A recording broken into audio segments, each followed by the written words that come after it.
Hello అండి అందరికీ.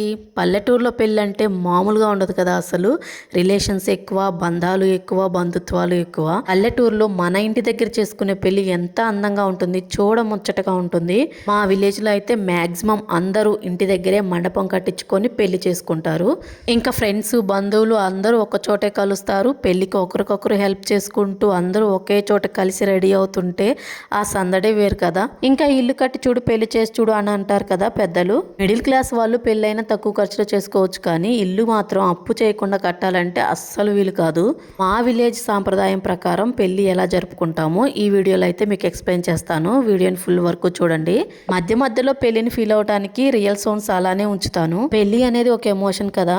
20 ఏళ్ళు 25 ఏళ్ళు మనం గారాబంగా పెంచుకున్న మన అమ్మాయి పెళ్లి చేసుకొని దూరంగా వెళ్ళిపోతుందంటే ఆ ఎమోషన్ తట్టుకోలేరు ఎవరు. మా లక్కీకి వాళ్ళ నాన్నకి ఉన్న బాండింగ్ అయితే మా ఊర్లో అందరికీ తెలుసు. ఇంకా ఫ్యూచర్లో ఎలా ఉంటుందో అర్థం కావట్లేదు. ఇంకా వీడియోలోకి వెళ్ళిపోతే పెళ్లికి 2 రోజుల ముందు నుంచే డెకరేషన్ పనులన్నీ స్టార్ట్ చేస్తారు. అమ్మాయిది అబ్బాయిది ఒకే ఊరు కాబట్టి అబ్బాయి వాళ్ళ ఇంటి దగ్గర నుంచి అమ్మాయి వాళ్ళ ఇంటి దాకా లైటింగ్ వేశారు. మధ్యలో గుడి దగ్గర పెళ్లి భోజనాలు అన్నీ అరేంజ్ చేశారు. మా విలేజ్ లో గుడి దగ్గర దేవుడి ప్లేస్ ఉంటుంది. ఇలాంటి ఫంక్షన్స్ ఏమన్నా చేసుకోవడానికి బాగుంటుందన్నమాట. మాక్సిమం అందరికీ ఇంటి ముందు ప్లేస్ చాలా ఉంటుంది. ఒకవేళ పెద్ద పెద్ద ఫంక్షన్స్ కి ఇంటి ముందు ప్లేస్ సరిపోదనుకుంటే ఇలా గుడి దగ్గర అలా చేసుకుంటారనమాట. ఇది వచ్చేసి పెళ్లికి ముందు రోజు నైట్ మొత్తం డెకరేషన్స్ చేసి లైటింగ్ వేశారు. మామూలుగా పెళ్లి రోజు అయితే 4 పెట్టి మంగళ స్నానం చేసి ఎదురునొచ్చేసరికి టైం సరిపోదు. అందుకని పెళ్లి కూతురికి గానీ పెళ్లి కొడుకు గానీ రిలేటివ్స్ బట్టలు పెడుతూ ఉంటారు కదా, ఆ ప్రోగ్రామ్ అంతా ముందు రోజే అరేంజ్ చేసుకున్నారు. అలా చేసుకుంటే పెళ్లి రోజు టెన్షన్ లేకుండా రిలీఫ్ గా ఉంటుంది. కొంచెం అన్ని ఒకే రోజు కంప్లీట్ చేసుకోవాలంటే టైం అస్సలు సరిపోదు. అమ్మాయి తరపు బంధువులు అమ్మాయికి బట్టలు పెడతారు కదా, వాళ్ళు కొంతమందిని పిలుచుకుంటారనమాట. ఇలా బట్టలు పెడుతున్నాను తాంబూలానికి రమ్మని చెప్పి. అలా ఒకరింటికి నన్ను పిలిస్తే నేను వెళ్ళానమాట. బట్టలు పెట్టే వాళ్ళు అమ్మాయిని వాళ్ళ ఇంటి దగ్గర నుంచి తీసుకొని వచ్చి శారీ పెడతారు. తాంబూలానికి వచ్చిన వాళ్ళందరికీ పసుపు రాసి బొట్లు పెడతారనమాట. ఇంకా వాళ్ళకి తాగడానికి డ్రింక్స్, స్నాక్స్ ఏమన్నా ఇచ్చే వాళ్ళైతే ఇస్తూ ఉంటారు.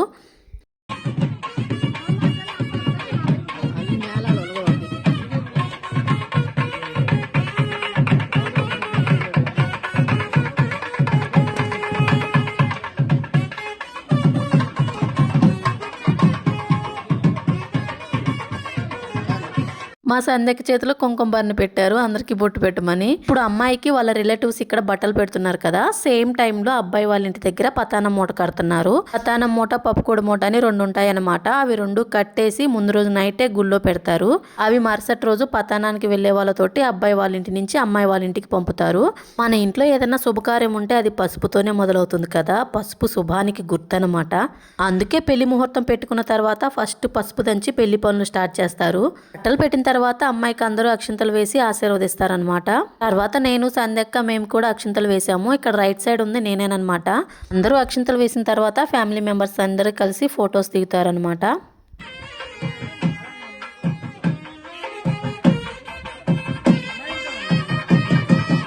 వాళ్ళు పెట్టిన చీర అయితే అమ్మాయి కంపల్సరీగా కట్టుకోవాలి. ఇప్పుడు కట్టుకున్నది వాళ్ళు పెట్టిన చీరేనమాట.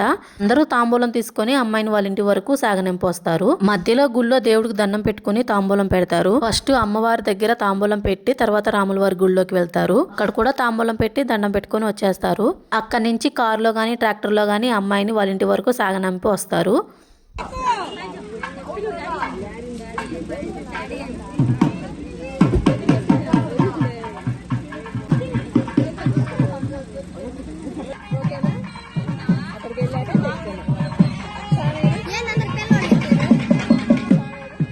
ఇది పెళ్లి రోజు అబ్బాయి వాళ్ళ ఇంటి కాడి నుంచి గుళ్ళో పతానం మూట తీసుకొని అమ్మాయి వాళ్ళ ఇంటికి వచ్చారు.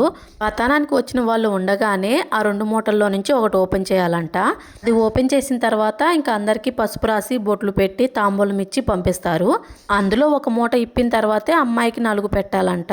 అమ్మాయికి నలుగు పెట్టేటప్పుడు నేను వీడియో తెలియదు. నేను పతానానికి వచ్చాను కాబట్టి అక్కడి నుంచి వాళ్ళతో వెళ్ళిపోయాను. నలుగు పెట్టిన తర్వాత మంగళ స్నానం ఉంటుంది. ఇది కదా పెళ్లిలో హైలైట్ అంటే. అసలు మా అప్పుడు లేదు కానీ ఇప్పుడైతే ప్రతి ఒక్కరూ మంగళ స్నానం చేయించుకుంటున్నారు. ఇక్కడే కదా ఫ్రెండ్స్ అందరూ బాగా ఎంజాయ్ చేసేది. మంగళ స్నానం డెకరేషన్ కూడా నాకు చాలా బాగా నచ్చింది. చాలా బాగా చేశారు. మంగళ స్నానం మొత్తం నేను తీసినంత వరకు రియల్ వీడియో పెడతాను. పెళ్లి కూతురు సైడ్ ఫ్రెండ్స్ ఉంటారు కదా, వాళ్ళందరూ మా ఇంటికే వచ్చారు రెడీ అవ్వటానికి. ఇంకా వీళ్ళైతే పెళ్లికి కూడా వస్తారని నాకు తెలీదు, అక్కడికి వచ్చిన తర్వాత నాకు అర్థమైంది. మా ఇంటి గృహప్రవేశం అప్పుడు కూడా వచ్చారు. వీళ్ళు డిమాండ్ చేస్తున్నారు, మనల్ని అర్థం చేసుకోవట్లేదు. మా గృహప్రవేశం అప్పుడైతే ఎంతసేపు వాదించారో. ఉన్నంత వరకు ఇస్తాం కదా మనము, మేము అప్పు చేసి కట్టామని చెప్పినా అర్థం చేసుకోవట్లేదు. ఇంత పెద్ద బిల్డింగ్ కట్టారు, మాకు ఇవ్వడానికి ఆలోచిస్తున్నారని చెప్పి చాలాసేపు వాదించారు. తర్వాత కొంత అమౌంట్ ఇచ్చి పంపించాము. పర్వాలేదు, వీళ్ళనైతే తక్కువే అడిగారు, కానీ వాళ్ళు చేపిస్తే మంచిది కాదు అని అంటూ ఉంటారు. అందుకని చెప్పి సైలెంట్ గా ఉండాల్సి వస్తుంది. మంగళ స్నానం స్టార్ట్ అవ్వకముందు కొన్ని పిక్స్ తీసుకున్నారు. తర్వాత ఫస్ట్ మంగళ స్నానం స్టార్ట్ అయిన తర్వాత పేరెంట్సే పోయాలంట వాటర్. ఫస్ట్ అయితే ఫ్యామిలీ, ఫ్రెండ్స్, రిలేటివ్స్ అందరూ పిక్స్ అయితే తీసుకున్నారు. ఆ గృహప్రవేశం అప్పుడు మా ఆయన సైలెంట్ గా ఎస్కేప్ అయిపోయి వాళ్ళనైతే నన్నే డీల్ చేయమన్నాడు. నా వల్ల కాలేదు అసలు. వీళ్ళకి ఊళ్ళో ఫంక్షన్ గురించి ఇన్ఫర్మేషన్ ఎవరిస్తున్నారు?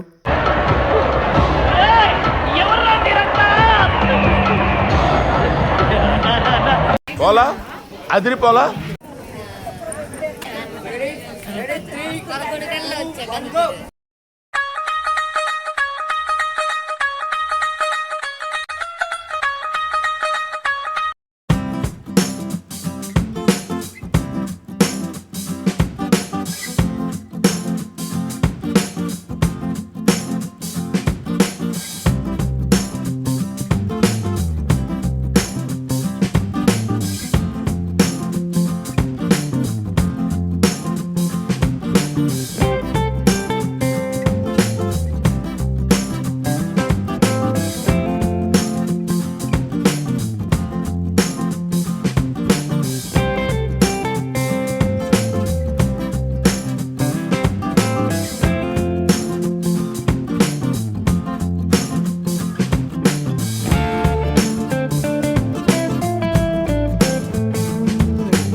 మంగళ స్నానం కంప్లీట్ అయిపోయిన తర్వాత రెడీ అయ్యి ఎదురు నడుస్తారు. మేము కొండకి ఎదురు నడవటం అంటాము. మొత్తం 3 ప్లేసెస్ కి ఎదురు నడుస్తారు. ఫస్ట్ సెకండ్ కంప్లీట్ అయిపోయిన తర్వాత థర్డ్ టైం గుడి దగ్గరికి వస్తారు ఎదురు నడవడానికి. గుడి దగ్గరికి వెళ్ళేటప్పుడు మా ఇంటి పై నుంచి తీసిన వీడియో ఇది.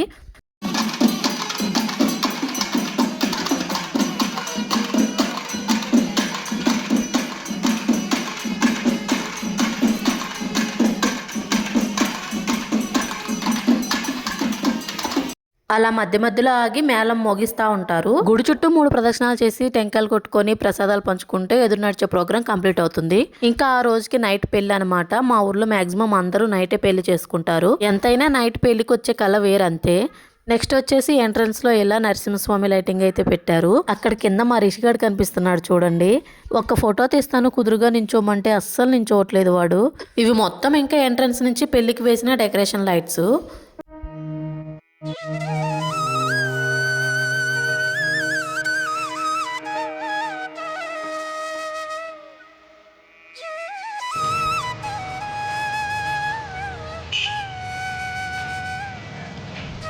వీళ్ళందరూ పెళ్లి కూతురు ఫ్రెండ్స్ అనమాట. మా ఇంటి దగ్గరే రెడీ అయ్యారు.